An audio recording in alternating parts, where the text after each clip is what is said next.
ಕೆನಡಾದಲ್ಲಿ RSS ನಿಷೇಧಕ್ಕೆ ಆಗ್ರಹಿಸಿದ್ದು ಮಾತ್ರ Muslim ತೀವ್ರವಾದಿ ಬೆಂಬಲಿಗ ಸಂಸದ. ಕೆನಡಾದ ನ್ಯೂ ಡೆಮೊಕ್ರಾಟಿಕ್ ಪಾರ್ಟಿಯ ಇಬ್ಬರು ಸಂಸದರಾದ ಹೀದರ್ ಮ್ಯಾಕ್ಫರ್ಸನ್ ಮತ್ತು ಜೆನ್ನಿ ಕ್ವಾನ್ ಅವರು ಕೆನಡಾ ಸರ್ಕಾರಕ್ಕೆ ಪತ್ರ ಬರೆದು ರಾಷ್ಟ್ರೀಯ ಸ್ವಯಂ ಸೇವಕ ಸಂಘವನ್ನು ನಿಷೇಧಿಸಬೇಕು ಮತ್ತು ಆರ್ಎಸ್ಎಸ್ ಮುಖ್ಯಸ್ಥ ಮೋಹನ್ ಭಾಗವತ್ ಅವರ ಕೆನಡಾ ಪ್ರವೇಶಕ್ಕೆ ನಿಷೇಧ ಹೇರಬೇಕು ಎಂದು ಒತ್ತಾಯಿಸಿದ್ದಾರೆ.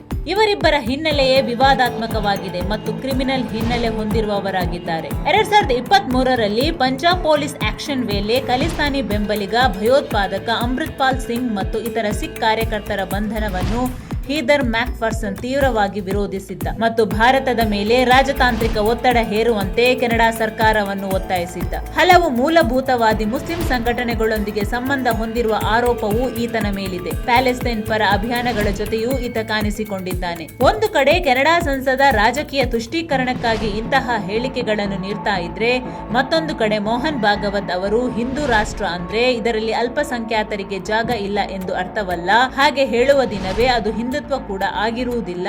ಭಾರತದಲ್ಲಿ ವಾಸಿಸುವ ಎಲ್ಲಾ ನಾಗರಿಕರ ಪೂರ್ವಜರು ಒಂದೇ ಎಂದು ಹಲವು ಬಾರಿ ಸಾರ್ವಜನಿಕ ವೇದಿಕೆಗಳಲ್ಲಿ ಸ್ಪಷ್ಟಪಡಿಸಿದ್ದಾರೆ.